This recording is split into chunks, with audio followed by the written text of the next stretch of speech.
Earlier this week, we covered the deal signed between Alberta and BC, which will allow for Albertans to order wines directly from BC wineries.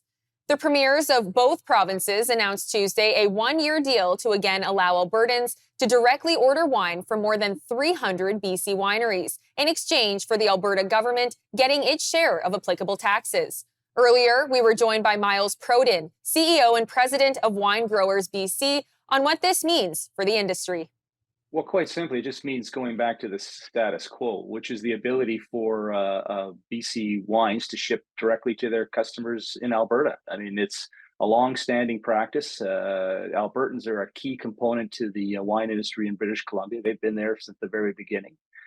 And again, it's happened in 2018. The AGLC put a blockade in place, preventing BC wine from entering their wholesale warehouse, monopoly warehouse, to put pressure on pipeline access through BC. So again, it got straightened out. Then we were back to normal. And in January, the AGLC once again came back and said they were going to blockade any BC wines that refused to sign a cease and desist letter saying they would no longer directly ship to Alberta customers. And when we asked the question, like, well, what is it this time?